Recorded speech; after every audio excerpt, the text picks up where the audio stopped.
Ooh. Can't do the pod without the goggles. Oh, embarrassing. Oh my God. Happy Thursday. We're back. Another episode. You're not live? Huh? You're not live. What? It's not live. It still says go live. What are you talking about? On mine, it says that we're live, not live. man.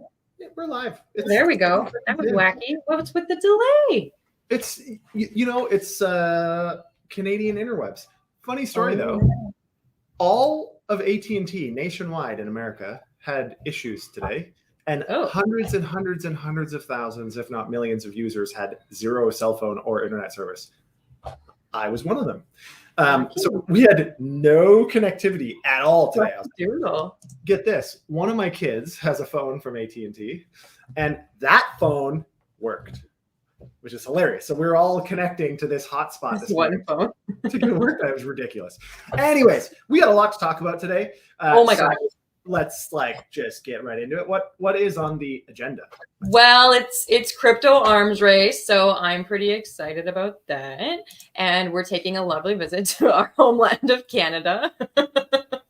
So we're going to talk about Canada. We're going to talk about what's going on in terms of stablecoins, what's going on in terms of Coinbase, and how Canada might be leading the wave of American regulation. So that's pretty interesting.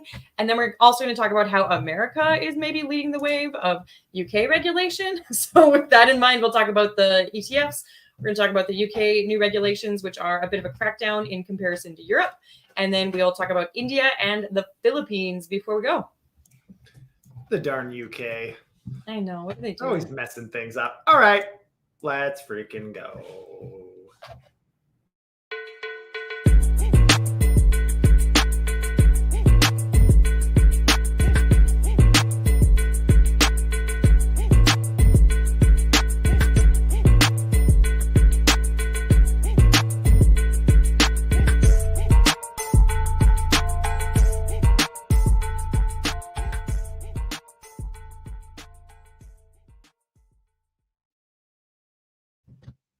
All right, we're back. We are back. All right, first, we are going to go, if someone puts the article up. We're going to Canada. We're going to Canada. We're going to go to Canada. Where is the article? There we go. All right. Last March, we talked about this, but last March, US-based cryptocurrency exchange Coinbase expanded its footprint north of the border, hanging its shingle in Canada. But the move, part of the largest U.S. crypto exchange's efforts to increase international presence, could be a signal of its challenges and opportunities abroad. It's a natural extension of the spot market and an opportunity for the ecosystem to introduce products and services using digital assets that are efficient and trusted, says Lucas Matheson, Coinbase Canada's country director. And they told this to CoinDesk in an interview. Have you used Coinbase Canada? Yeah. Have you not? No, haven't. I don't live in Canada. Yeah, but sometimes you're. Never mind. What do you think? Do you think this is a positive sign for Coinbase, or do you think this is a signal of maybe issues? I think it's really cool because they're going to be offering new types of products in Canada. Like they're going to offer perpetuals, that sort of thing. And honestly, most of the options in Canada from a centralized perspective just aren't that good. I'm not trying to be rude, but don't poo-poo. I get these notifications from some of their, let's call them competitors, that are like 8 months after you've purchased an altcoin. They're like, we're considering this altcoin. Please vote on it. And I'm like, this isn't helpful at all. And I find that Coinbase is usually a little bit quicker on some of that. But Coinbase is also a bigger trusted name that has really good customer service. So if you're looking for the Costco of crypto, you can go to Coinbase as opposed to trying to deal in dexes and sexes where you have to like apply on Reddit to get customer service. So I think this is a good move in terms of adoption, but I don't know that it's a great move in terms of DeFi.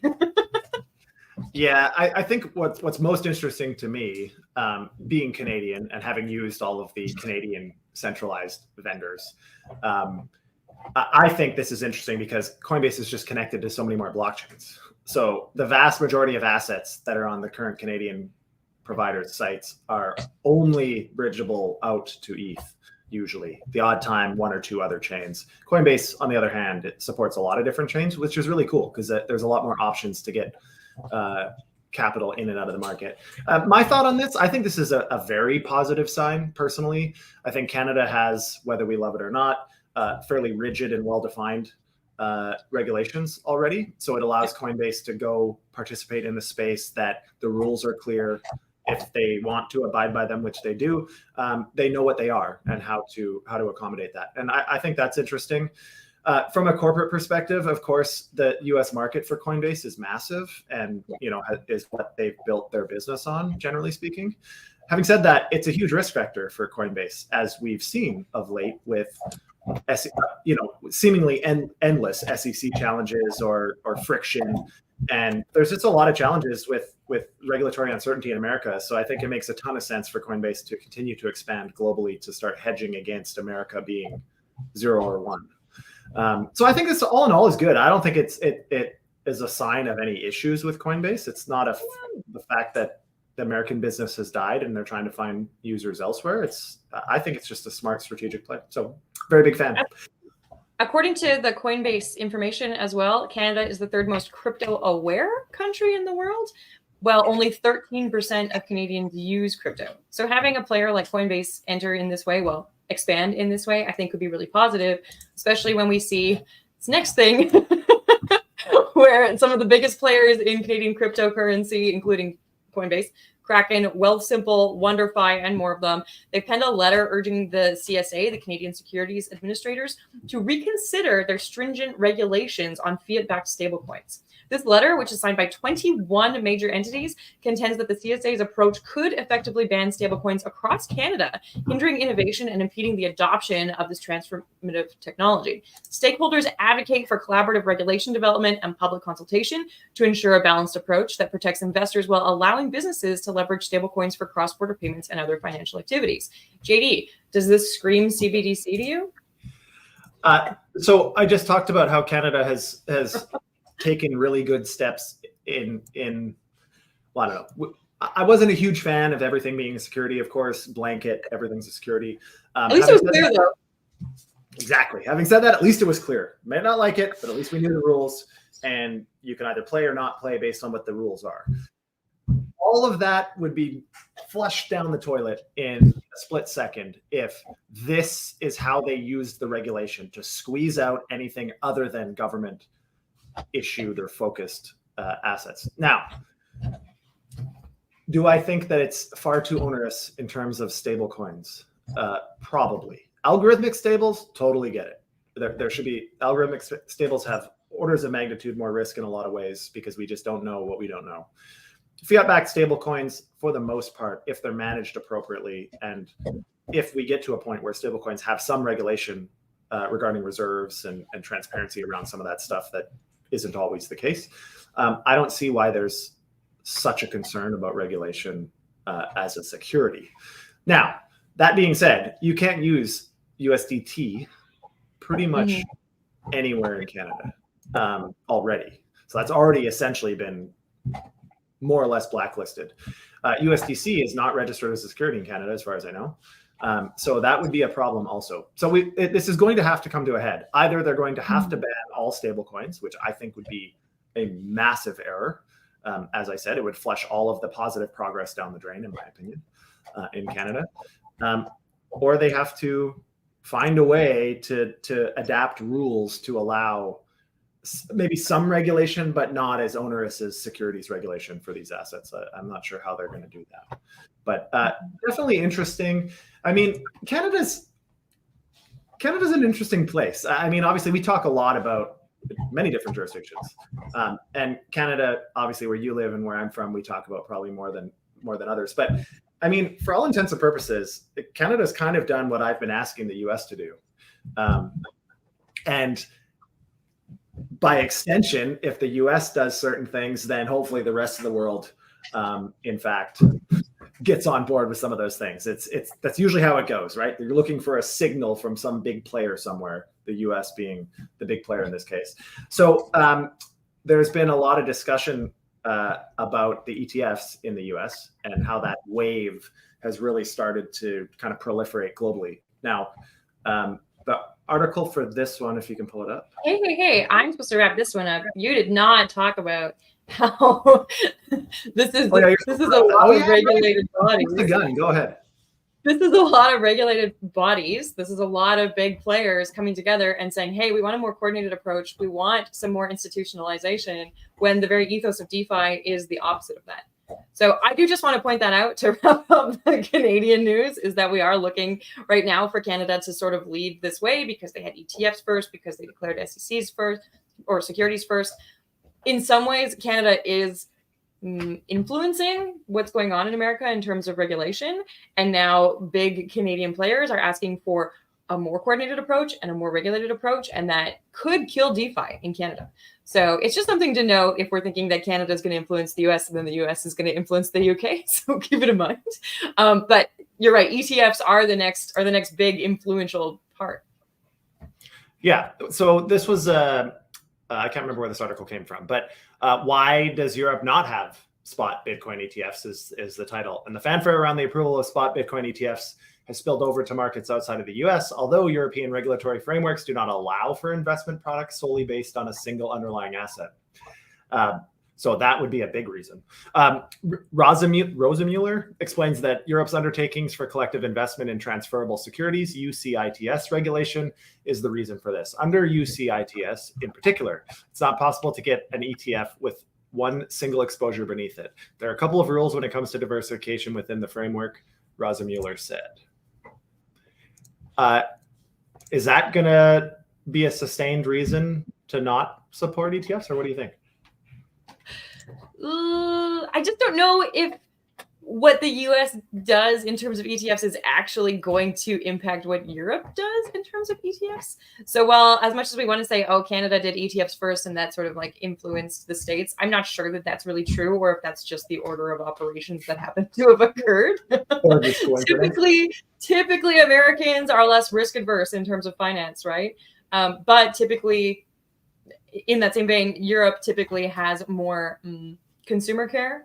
So that both means that they're not going to bring in something they don't believe in, but it also means you have to have great customer service and be willing to take care of your customer. Whereas in America, it's like a little bit more hodgepodge. So just because America comes forward with the ETF doesn't necessarily mean that Europe is going to take that and do exactly the same thing. Rather, they might learn some lessons about why they shouldn't introduce an ETF, or why they're going to introduce an ETF differently, or some sort of other combo crypto investment option. Ideally, any jurisdiction now looking to support digital assets or ETFs or different things would in fact look at these examples as case studies and try to figure out what's working, what's not. It's worth noting that America, kind of building on your point, America is much more capitalistic and a little bit more of like you're responsible for yourself than many other jurisdictions. A lot of Europe, very strong on the social supports, very, very heavy on regulation, taxation. There's a lot of government involvement. Canada kind of go in that direction too. So very different regulatory regimes, very different core focuses and so on. Now, of course, the SEC is going to tell you that consumer protection is their number one focus, and absolutely it is.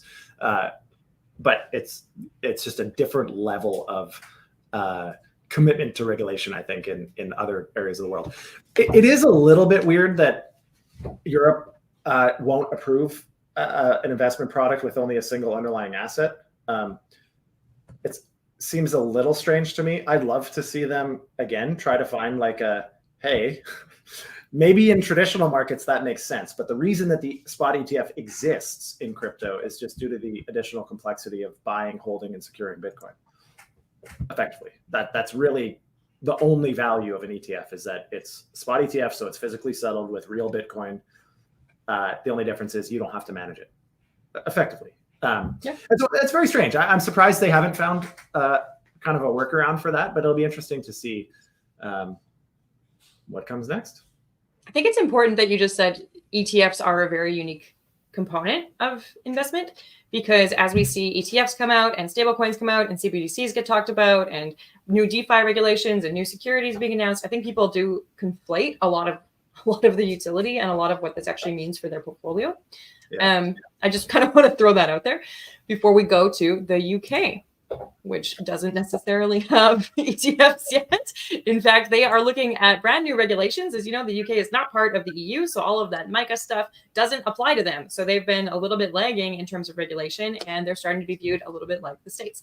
So their plans for fresh regulations about stablecoins and crypto staking are underway. The government is aiming to implement them soon. The economic secretary to the Treasury, Bim Aflami, he spoke at a Coinbase event in London, expressing the government's commitment to expedite that regulatory process. Although the specifics on broader crypto regulations are still uncertain, the UK Financial Conduct Authority's recent guidelines on crypto asset marketing reflect efforts to align regulations with existing standards for high-risk investments. These measures aim to bolster consumer protection and foster trust in financial services, crucial for long-term economic growth, also crucial if you're from a nanny state. JD, what do you think about new regulations that don't match MiCA, don't match the States, and are just another go at stablecoins and staking? Yeah, so I know Coinbase has spent a great deal of time engaging the UK and trying to figure out how to have a presence there. So I'll preface my opinion on this one by saying one of the biggest disservices right now, I think, to the space is the uncertainty around potential regulatory clarity. We're all kind of standing around somewhat on eggshells trying to figure out, where things are going to go, what direction things are going to go in, and how we can stay compliant and stay on top of it. And so it's very frustrating when they're kind of flip-floppy and they're hinting at this stuff. Again, that's the preface for my opinion. I would rather see rules that I don't necessarily like than the uncertainty of what may come. So I don't mind that. At least get it out there. Let us know kind of what the rules are and how we have to play. If we want those rules to be updated or changed or adapted, then there's a process for that after. But at least we have a starting point is kind of my thought process. This to me seems very nanny state-ish, of course, of the UK, which is not surprising. That's generally speaking how the UK is relative even to the EU. It's a little bit more nanny state than the rest of the EU, in my opinion. I think it will be interesting to see what these regulations are. I'm not sure if the regulations around staking is more of a tax-focused regulatory structure, because I think they just want to figure out how to tax staking assets, which has been a point of uncertainty. Stablecoins have been an issue globally for most governments. Mainly because they see it potentially as a threat to monetary policy and fiat currency management. I completely disagree with that. And I think evidence has pretty much shown that it's the other way around. The fiat currency and the monetary policy still impacts the value and usability of the stablecoin. So we'll have to see. I think there's a little bit of ignorance in general on behalf of regulators. Absolutely. But yeah, I wish it wasn't so stringent. Having said that, I'd rather have something stringent than the uncertainty. So, okay, you're right that probably it's about taxes, but just for clarity, they are looking at having the Bank of England regulate the stable coins as backed by British pound, whereas the FCA is going to oversee the crypto staking. So at least they're trying to put experts where experts are due, or the term expert, maybe subject matter expert in terms of government here is a little bit loose, but that's what they're going for. Yeah, the other place that we're seeing big crackdowns is, of course, India. But all right, I have a lot to say about the UK, but let's move on to India. This is kind of funny to me because India's been one of those, kind of like China FUD, since I entered the space meaningfully in 2016. But it's a constant narrative. Like, what is India doing? They hate crypto. They love crypto. People are going to jail. People are not going to jail. Whatever. So anyways, here there's some uncertainty yet again about foreign crypto exchanges. So India banned crypto exchanges that don't comply with FIU guidelines, but market experts point to a lack of regulatory clarity, high taxation, and so on, forcing crypto traders to rush to foreign exchanges. The Financial Intelligence Unit, an agency of India's Ministry of Finance that gathers financial intelligence about offenses under the country's Prevention of Money Laundering Act, issued a notice of non-compliance to Binance, HTX, Kraken, Gate, KuCoin, Bitstamp, MEXC Global, Bittrex, Bitfinex, and Bitfinex for illegally operating in India on December 28th, 2023. I mean, okay, I have a lot of opinions on this one, but we'll get to yours first because yours are always better. The notice gave the firms 12 days to comply. So it's kind of like, beat it. Seesaw. I just want to add some fire to the fodder before you give your opinion, which is that nearly 4 billion of crypto assets were stuck offshore after their initial ban, with Binance holding nearly 80% of that 4 billion for India. So Indian traders are now looking at 30% tax on their crypto trading profits, which was brought in, I want to say, just before Christmas. I remember we reported on it then, which is why everyone wants to use a foreign exchange. So now they're going to try to regulate crypto exchanges outside of the country, but they still don't really have regulation for any local dexes or sexes. So where does that really leave the Indian people in terms of this? I don't know. Okay, go ahead. You have so much to say about this one. Well, so I have a lot to say just because I think this is a lot to do about nothing. I mean, foreign businesses servicing your constituents, citizens, users, is protected in pretty much every country on earth. So as an example, the SEC, although they don't have direct jurisdiction over an offshore company, they do have direct jurisdiction if that offshore company services a Canadian citizen or resident, or American citizen or resident. And so this to me isn't really a huge deviation from what we see actually everywhere else, that we have rules around taxation and reporting. Any of our citizens that are participating in a certain asset class must follow the rules. And if these foreign players are not abiding by those rules when they service our clients, then they're outside of expected activities. And I mean, of course, there's going to be some problems. This is something that I think we all have to get used to real quick. This and this is actually one of the biggest concerns that I have with how the space will transition to a more regulated world. Because right now, one of the components of permissionlessness that was really exciting to people is you immediately have exposure to clients globally or to users globally. The problem is, as regulatory clarity starts coming on board and every country or groups of countries seem to have somewhat different rules, as a business, all of a sudden, in the next 5 years, I now have to be concerned with 80 countries' regulatory guidelines. As an example, I have users in 80 countries. I don't know that, but let's assume we do. All of a sudden, I have to think about different structures to abide by the rules in every single one of those jurisdictions. That's going to be very difficult. I think there's an interesting niche there for anybody looking to start businesses in the space. I think there's an interesting niche there for the management of said global compliance. I don't think every protocol built by some engineers in their basement somewhere in a hacker house is going to have the wherewithal nor the time or experience to actually pay attention to all that stuff. So I think that'd be an interesting consulting model, but I think that's a whole lot of nothing. Everybody likes to poo-poo on India because they have been pretty flip-floppy. This one, to me, is a nothing burger. I'm not sure that people who have designed a DEX in their basements and still have a day job can deal with the tax implications either. So India's finance minister, Sitaraman, he presented the budget in parliament with no changes to their very controversial tax deducted at source policy, which highly impacts the crypto industry. Yeah. Despite efforts from domestic crypto advocates and a think tank pushing for a reduction in the deducted at source policy. Despite all of that, the budget didn't change. So this election year context is further dampening the expectations for significant alterations because the Indian crypto exchanges have been struggling with the weight of only a 1% TDS, which they already want reduced. And now, as we talked about just a moment ago, they're looking at heightening that in addition to the personal 30% tax. These taxes have led to millions of traders to move those transactions offshore, costing the government millions. What do you think about the tax component specifically? I mean, my philosophy on this is like taxation globally. I mean, you can just look historically. There comes a point where you get beyond the efficient frontier of taxation and where it has a bigger negative impact on your overall GDP or overall profitability or tax base as a country by increasing the tax rates too much. It seems like an easy fix. Hey, here's our budget. Here's our revenue.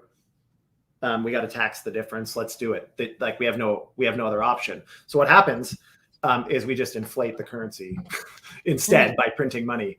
But taxes. So again, my opinion on this one is, if you are well beyond what most other jurisdictions are, then people are going to find ways to not participate in your jurisdiction. Now, again, coming back to that, I think that the way that this is going to work in Western areas like the US with the SEC is I really just don't see an opportunity for any foreign business to service another country's residents without abiding by their rules. So this is, in my opinion, a bit of a short-term challenge, because once everybody comes into compliance everywhere, we're going to see movement in taxation, in regulation to come a little bit closer to the majority, I think. And so, yeah, this like transfer tax, the TDS, to me is freaking obnoxious. 1% is also ridiculously high for that type of activity. Like it's kind of insane. So that is a huge deterrent. The Degen Roundtable. Governments are not realizing this is a global thing. As soon as a government does a FUD thing, crypto business, yeah, exactly. It's easy for the businesses to move. The problem is for the users, right? So if I live in the US, which I do, without being awfully creative, I almost can't buy or participate in anything currently. So it's kind of this like weird transitory phase where everybody's just trying to figure it out, and how do we kind of snuff out the foreign players until we have infrastructure to actually regulate them. We'll see. The 30% on crypto profits. This is the discussion that we've had so many times about the states, is that if you make it hard to participate, people won't participate. You will lose out on that GDP. You will lose out on that innovation. You will fall behind. So what happens then? Well, that's exactly it. It's a bit of a science and a bit of an art, right? Like where's the taxation lie? Well, I mean, ultimately, if we want to capture more money, you would think just tax a higher proportion of it. But there's other consequences of changing tax structures, which I think can be negative. This sucks. I hope India gets rid of it. It's doing them a massive disservice.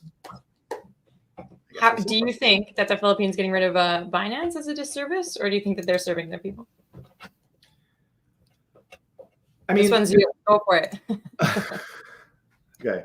Yeah. Well, first we'll read the article, and then you can give me your opinion on it. But in late November, regulators in the Philippines put Binance on notice. We actually talked about this in November, in that it was operating in the nation without a license. They said Binance wasn't authorized to sell or offer securities in the country, and warned citizens against using the platform. If the world's biggest crypto exchange didn't address the problem by the end of February, officials say they would block its operation. Well, we're getting pretty close to the end of February. Time is running out. Apparently, a spokesman from the nation's Securities and Exchange Commission told DL News this week the agency is evaluating the ramifications of banning Binance, including what that might mean for the funds of Filipino account holders. Officials are working with other government agencies on the procedure of restraining unregistered entities' operations in the Philippines. That felt like a tongue twister, said the spokesman. How do you feel about this? Well, Binance has just been banned from so many places now. I wish I had a list in front of me of everywhere that they've been banned from. I should have pulled one up. I should have ChatGPT'd one while you were talking. But I feel like they're under so much regulatory scrutiny. They always do a good job of sending CZ to like address the regulatory scrutiny or address any sort of physical court needs, for example, in the States. It's not like they run from it, but they just push the envelope until it tears, and then they totally back out. They don't seem very worried about it, which I find super weird. They don't have a lot of investor protection. They're accused often of money laundering, tax evasion, of overcharging assets, of all kinds of things. And then like, if we're seeing them in countries like, India or Canada that have really high crypto tax, of course, they're getting booted from there because they don't want to participate in that type of taxation.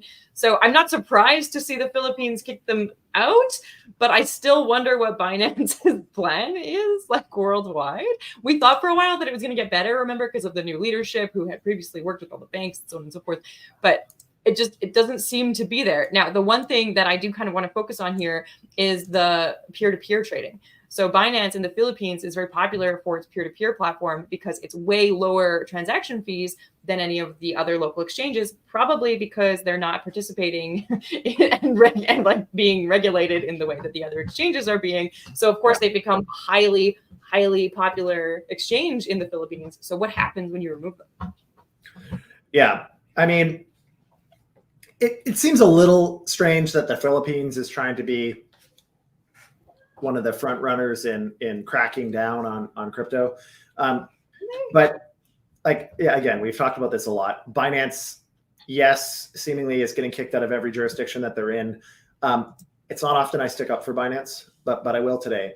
I mean, trying to adjust the trajectory of Binance as a business is like using a canoe paddle to turn a cruise ship. Like it just, it's almost an overwhelming task.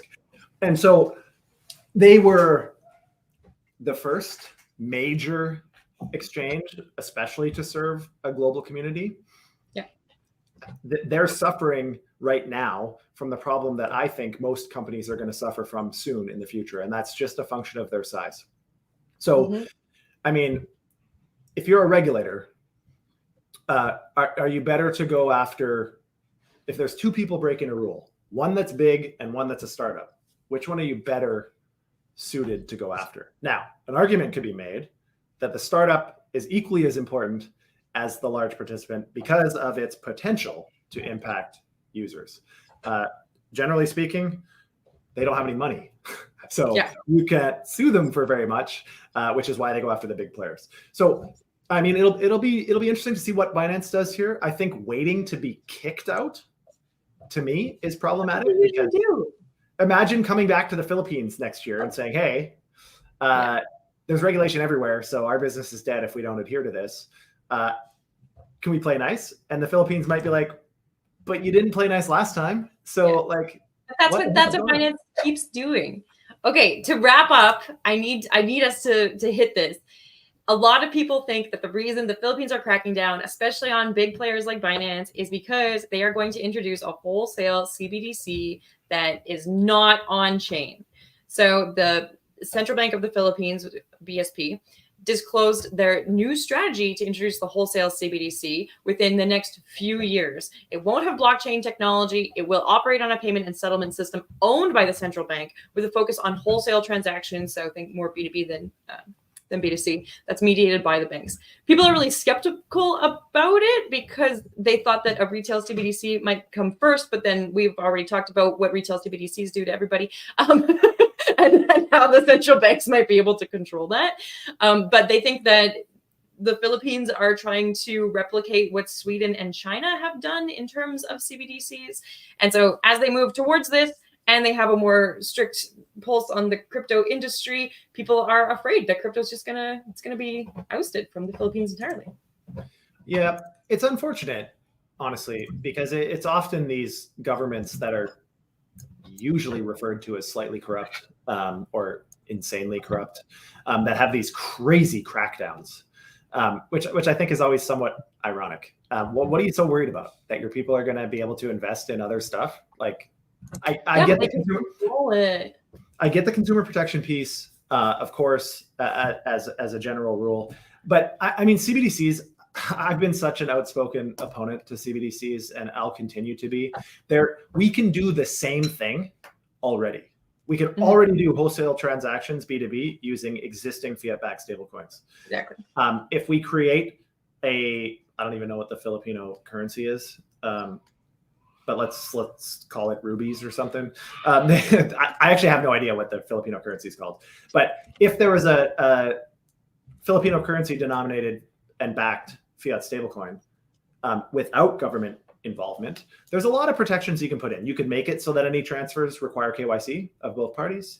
You could require other things in your country, but it doesn't need to be a government-controlled asset. And I hate this. I hate the concept of a CBDC. I hate the slippery slope, in my opinion, of where it generally will go to. And yeah, it's in my opinion, it's a non-starter. But the peso, JD. What? The what? The peso? Is it a peso? Really?